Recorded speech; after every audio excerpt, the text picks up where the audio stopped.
বলেছি, কোরআন হেফাজতের দায়িত্ব স্বয়ং আল্লাহ নিজে নিয়েছে। সেই কোরআনের আলোচনা তাফসীর শোনার জন্য আপনারা এসেছেন, সেই কোরআন যদি বাংলার জমিনে আমরা দেখতে চাই, তাহলে শুধু কোরআনের ওয়াজ শুনলে হবে না, কোরআনকে বাস্তব জীবনে গ্রহণ করে রাখবে। জোরে গর্ব ঠিক কিনা? কোরআনকে গ্রহণ করলে সে কেমন শক্তিশালী মানুষ হবে? মসজিদের মেম্বারে বসে হযরত ওমর নিজের গালে নিজে চড় মারতেছে, ডান হাতে ডান গালে চড় মারে, বাম হাতে বাম গালে চড় মারে। এমন সময় ওসমান গনি বলি, আমিরুল মুমিনিন, আপনি কি পাগল হয়ে গেলেন? নিজের গালে নিজে চড় মারতেছেন। ওমর ভরে বলে, ওসমান, আমার অতীতের কথা বারবার মনে হচ্ছে। ওসমান গনি বলে, আমিরুল মুমিনিন, আপনি অতীতের কথা কেন মনে করতেছেন? কারণ বর্তমান আপনি হলেন অর্ধপৃথিবীর খলিফা। ওমর ফারুক ওসমান, পরিচিত মানুষ যারা হবে তারা অতীতের কথা মনে করবে, ভবিষ্যতেরও চিন্তা করা লাগবে। আমাদের বাংলাদেশের স্বৈরাচারী ও ভবিষ্যতের চিন্তা করেনি, 41 সাল পর্যন্ত গিয়েছিল। ধরে গান কথা ঠিক কিনা? 14 আগস্ট পর্যন্ত চিন্তা করতে পারে নাই যে 5 আগস্ট আমাকে বাংলাদেশ থেকে ভারতে পড়ানো লাগবে। ধরে গান কথা ঠিক কিনা? কোরআনের পাখি একদিন বলেছিলেন, গাছের গোড়া নাড়া দিবে, দিল্লির মামুবাড়ি দিয়ে পড়বা। ধরে গান কথা ঠিক কিনা? পালানোর মতো ইন্দুর গর্ত খুঁজে পাবে না। আজকে চাওয়া কোথায়? চাওয়া পালাবো না, পালাবো না। দরকার হলে ঠাকুরের ফখরুলের বাড়ি যাবো। শুধু বর্তমান খেয়াল করলে হবে না, ভবিষ্যৎ খেয়াল করা লাগবে, অতীতকেও খেয়াল করা লাগবে। বেড়ে গন্ধটা ঘুরছি না। ওসমান গনি বলে, আমিরুল মুমিনিন, অতীতের খবর কি? কারণ আপনার ভবিষ্যৎ যে ভালো, এটা আল্লাহ নবী বলেছেন। এই দুনিয়াতে 10 জন মানুষকে আল্লাহ জান্নাতের সার্টিফিকেট দান করেছেন। ধরে বলেন কয়জন? তার মধ্যে ওমর ফারুক কয় নম্বর? কথা কয়? 1 নম্বর। আচ্ছা, আপনার কি বাড়ির থেকে নিয়োগ করেছেন যে বক্তার সাথে সাথে হা হু করবো না? 1 নম্বর হলো আবু বকর। বলে তার 1 নম্বরকে?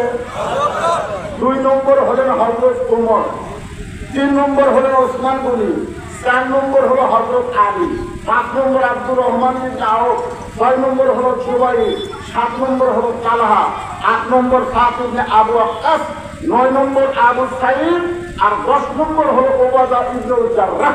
এই 10 জন হলেন আশারে মুবাশশারা। তাহলে হযরত ওমরের ভবিষ্যৎ খবর কি? জান্নাতি। ওসমান গনি বলেন, আপনি বর্তমান অর্থনীতির খলিফা, আপনার ভবিষ্যৎ জান্নাত। তাহলে আপনার অতীতের খবর কি? ওমর ফারুক বললেন, অতীতে আমি খালার বাড়িতে রাখালি করতাম। তার বাড়ি বিকেল বেলা যখন ছাগল নিয়ে আসতাম, আমার খালা আমার কান ধরে বলতো, কয় ছাগল নিয়ে গেলে কয় না ফেরত আনলে? আমি ছাগল গুলা দেখি 3-4টা কম। আমি আবার দৌড় দিলাম, ওই ছাগলগুলো খুঁজে খুঁজে নিয়ে খালারে যখন জমা দিলাম, খালা মাথার চুল ধরে বললো, যেই ভুল আজকে করেছো, একই ভুল যদি আগামীকাল করো, তোমার রাখালির চাকরি ক্যান্সেল করে দেবো। আমি তখন খালার পা ধরে বললাম, খালা, রাখালির চাকরি যদি ক্যান্সেল করে দেন, তাহলে থাকবো কোথায়, খাবো কি? একদিন সে ওমর রাখালির চাকরি রক্ষা করার জন্য খালার পা ধরে ডেকেছে। আজকে সে ওমর অর্ধপৃথিবীর খলিফা হয়েছে। এটা ওমরের যোগ্যতাই নয়, এটা কেবলমাত্র আল্লাহর কোরআনের ওসিলায়। যারা বলেন কেন ধরে আল্লাহর কোরআন ভিতরে ছিল বলে রংপুরের আবু সাঈদ সর্বপ্রথম 2 হাত বাড়ায় বলেছিল, মার। আপনারা খবর জানেন, আবু সাঈদ হলো শিবিরের সাথী। আবু সাঈদ জানে বাতিলের সঙ্গে আপোষ করার কোনো সুযোগ নেই, বরং হকের পক্ষে জীবন দিয়া অমর হয়ে থাকতে চায়। ধরে গন্ধটা ঠিক না? এমনকি বর্তমান প্রধান উপদেষ্টা কি জাতিসংঘের ভাষণে গিয়া আবু সাইদ কেমনে জীবন দিল সেটা গোটা বিশ্ববাসীকে দেখালো। আল্লাহ বলেছেন ওয়ালা তাকুলু লিমান ইয়াকতালু ফি সাবিলিল্লাহি আমওয়াত বাল আহইয়া, বাতিলের সঙ্গে আপোষ না করে স্বৈরাচারীর বিরুদ্ধে জীবন দিয়ে তুমি মৃত্যুবরণ করনি, কারণ আমি আল্লাহ বলতেছি তুমি জীবিত করে দেন। সুবহানাল্লাহ।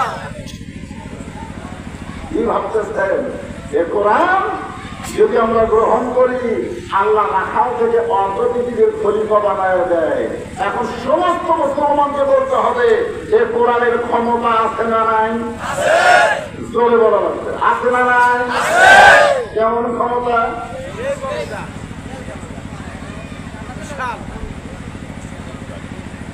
এই কোরআনকে যখন বাংলাদেশ চলবে তখন বাংলাদেশের নেতাদের চেহারা কেমন হবে? এখনকার নেতা আপনাকে সাবেক এমপি 10 বছর আমাকে ধনুষের করে ওয়াজ করতে দেবে। হাবিবুর রহমান কোথায় কোথায়? আমি শুধু বলেছিলাম কোরআনকে যখন রাষ্ট্র চলবে তখন এমপি মডেল মসজিদের খুঁজতে দেওয়া লাগবে করে কথা ঠিক কিনা?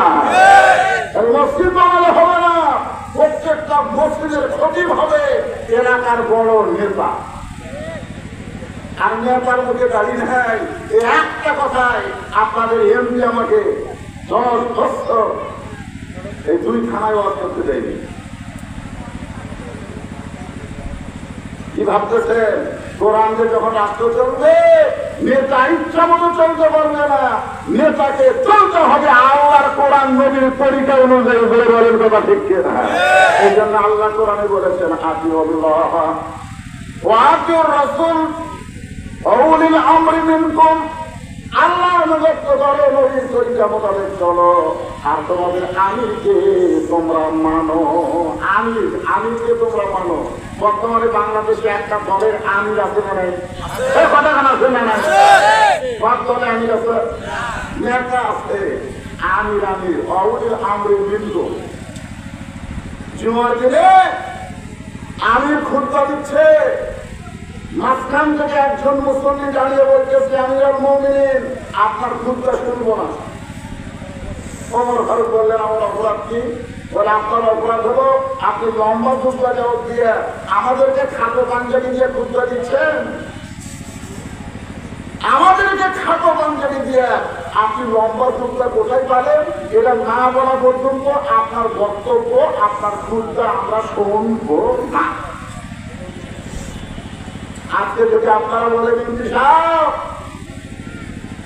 আপনি শেরপুর ধনুটের এমপি হয়ে চেহারায় বাড়ি বানালেন কেন? পুলিশ আপনাকে গ্রেফতার করবে। ধরে কথা দিচ্ছি না? বাংলাদেশের মতন 96টা, একটা না দুটা না, 96টা দেশের খলিফা হয়তো কোমরের যুগটা লম্বা। আমাদের বাংলাদেশের মতন কয়টা কথা কয় না, কয়টা? 96টা দেশের খলিফার যুগটা লম্বা। আর ওয়াজ করবে না। ওমর ফারুক চোখের পানি নিয়ে কান্না শুরু করলেন। এমন সময় আব্দুল্লাহ ইবনে ওমর 30 পারা কোরআনের হাফেজ, 6 লক্ষ হাদিসের হাফেজ। সুবহানাল্লাহ করে পেতে পারলেন না? ওমর ফারুকের সন্তান কয় পারা কোরআনের হাফেজ? এই ধরেছেন কয় পারা? 30 পারা। তার মানে বোঝা গেল নেতা শুধু নেতা না, নেতার সন্তানকে যোগ্য শিক্ষা দিয়া মানুষের মতন মানুষ তৈরি করতে পারে। কথা ঠিক না? আজকে নেতাকে সন্তানের খবর কি? চেয়ারম্যানের বেলা আর 1-5 দিয়ে ধরে মেয়ে মানুষের অন্য ধরে নাম মারে। ধরে কথা ঠিক না? এই বকাটা কে রে? চেয়ারম্যানের বেটা। ওরে বাবা রে, চেয়ারম্যানের বেটা। আর উপজেলার চেয়ারম্যানকে হয়তো কথাই নাই।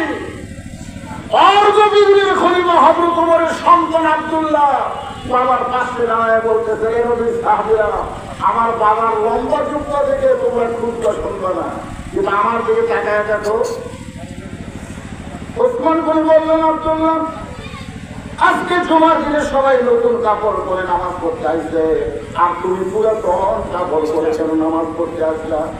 আব্দুল্লাহ বলতেছে, আমি যদি তোমাদের মতন নতুন কাপড় পরতাম তাহলে আমার বাবার জুব্বা লম্বা হতো না।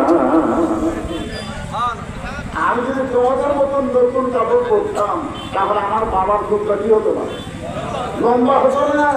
তোমরা সবাই যখন ঘুমায় যাও, আমার বাবা তখন ঘুমায় না। নেতা হলে, কোরআনের নেতা হলে আর ঘুম থাকবে না।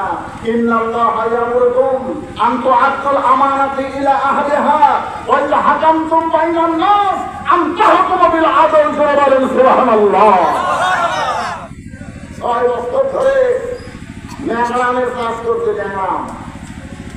জ্যৈষ্ঠ মাসে দেখতে আম পাচ্ছে কিনা, গাছের ডালে টাকায় থেকে ছোট্ট বাচ্চা আম পাচ্ছে, তার ব্যাগ ধরাচ্ছে। বাগানের মালিক বলে, আমি খাইনি, আমার পরিবারে কেউ খায় নাই, আর তুই আমার কাছে করে আম পাচ্ছিস, তোর 5,000 হিসাব দেবো। ছেলে খালি মুক্তি মুক্তি হাসে। বাগানের মালিক বলে, হাসিস কেন? বলে, হাসার কারণ হলো আমার বাবার কোথায় ফুটবল করতেন, আমার বাবাও তার একটা ফুটবল করতেন। বাগানের মালিক টাকা দেখে ওর বাপ খালি আম পড়ে আর বস্ত্র ধরায়। গাছের ছায় বসে কান্দের বলে, আল্লাহ বিচার দিব কার কাছে? বেটাও চোর, বাপও চোর।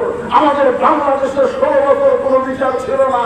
আলেমদেরকে অন্যায় ভাবে জেলখানা, আর কালেমদেরকে জামিন দিয়ে মাস্তান জেলে। বলেন কথা ঠিক না?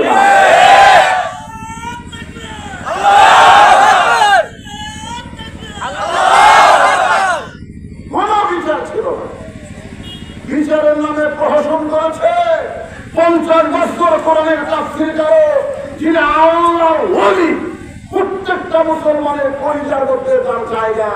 অন্যায় ভাবে 13 বছর থেকে জেলখানায় বন্দি রেখে যখন আমরা দোয়া করি, আল্লাহ সাইডে হুজুর, আল্লাহ তুমি হেফাজত করো, আমাদের দোয়াই হুজুর যখন খুব চর্চা হচ্ছে, ওই সময় ভারতের ইন্ধনে আল্লাহ সাইডে হুজুরকে বের করলো জেলখানা থেকে, হাসপাতাল নিয়ে গিয়া ইনজেকশন করে তাকে দুনিয়া থেকে বিদায় করা হবে। করে জনগণের দেখতে আছে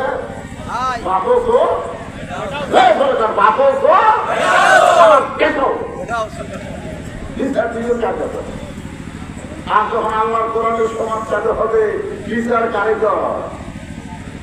আব্দুল্লাহ বলতেছে, দুনিয়ার সবাই যখন ঘুমায়, আমার বাবা তখন ঘুমায় না। একদিন গভীর রাত্রে ঘুম থেকে বেতন পাইলাম, বেতন পাওয়ার পরে দেখি আমার মা জ্বর পায় দাঁড়ায়। আমি আব্দুল্লাহ শুনতে গিয়ে বললাম, মা সবাই যখন ঘুম পাড়ে আপনি তখন জ্বর পাইছেন?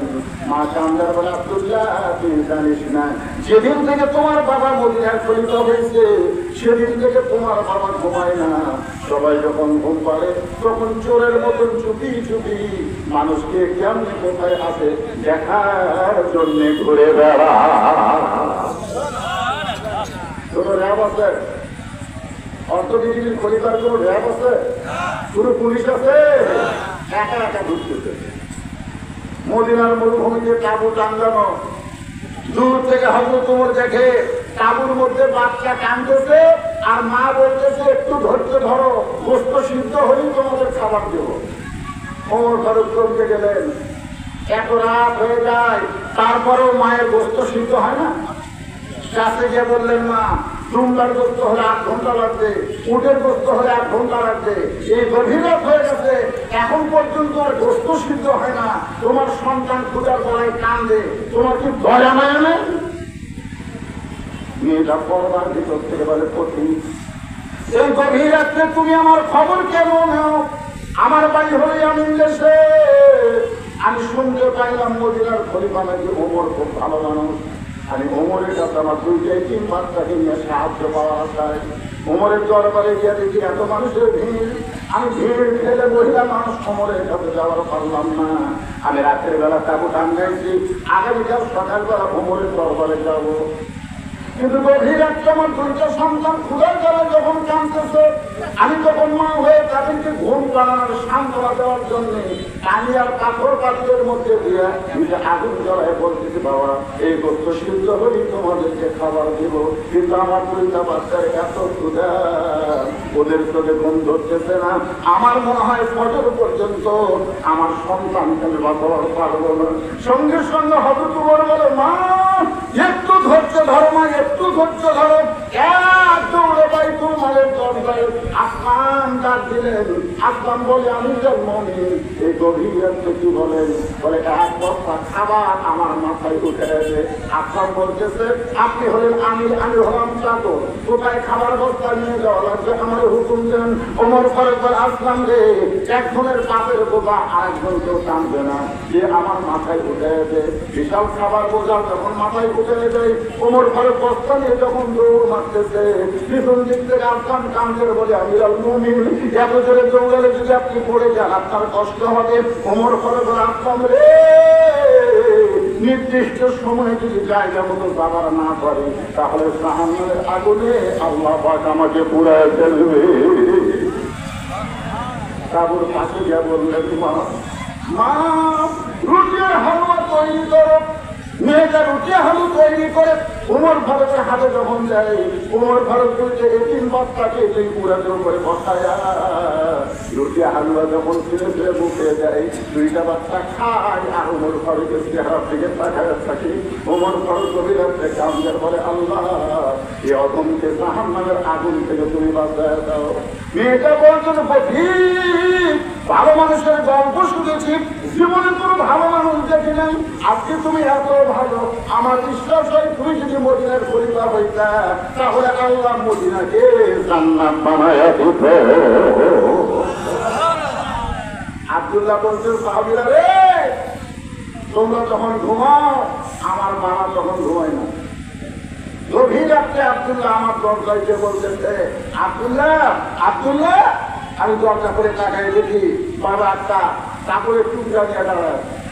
আমি বললাম, বাবা বাইতুল মাল থেকে আমার একটা কাপড় দিচ্ছে, আপনি আর একটা দিয়ে রাখছেন, তাহলে নেতার বেটা হওয়ার মধ্যে লাভ হবে। একটা পাখি আর একটা দিয়ে রাখছে। কোমর ভালো করে, না বাবা আমি তোকে দিতে আসিনি রে, ইন্নাল্লাহ ইয়ামুরুকুম আন তুআদ্দুল আমানাতি ইলা আহলিহা ওয়া ইযা হাকামতুম বাইনান নাস আন তাহকুমু বিল আদল। যদি আমানতের খিয়ানত করি গোটা মদিনা আল্লাহ আমানত করে বলেন তো ঠিক কিনা?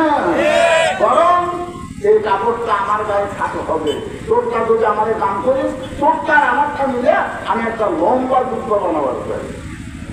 আব্দুল্লাহ বলে, গভীর রাত্রে আমার কাপড়ের টুকরা আমার বাবাকে দান করলাম, বাবা তার কাপড় আমার কাপড় একত্র করে সারা টুকরা বানায়া সেই টুকরা পরে বাবা এখন টুকরা দেয়। এখন বলো আমার বাবার টুকরা সোনার যায় কিনা যায়? সমস্ত সাহাবীরা চিল্লায় বলে, আল্লাহর কোরআন যে যখন রাষ্ট্র চলবে এমন ভালো মানুষকে নেতা হিসাবে পাওয়া যাবে। তাহলে ভালো নেতা যদি আমরা পাওয়ার চাই, এই ডক্টর কামালের সংবিধান দিয়ে হবে না, ব্রিটিশের আইন দিয়ে হবে না, আল্লাহর কোরআন বাংলার জমিনে প্রতিষ্ঠা হওয়া লাগবে। ধরে বলেন তো ঠিক না? তাই যান, আমি একটা আয়তের কারণে আপনাদের সঙ্গে চাকরি করবো।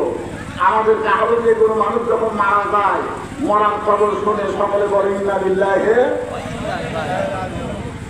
ওয়া ইন্না ইলাইহি রাজিউন। আমি কিন্তু ওয়াজের ভূমিকায় আয়াতটা করছি, আপনাদের মনে আছে?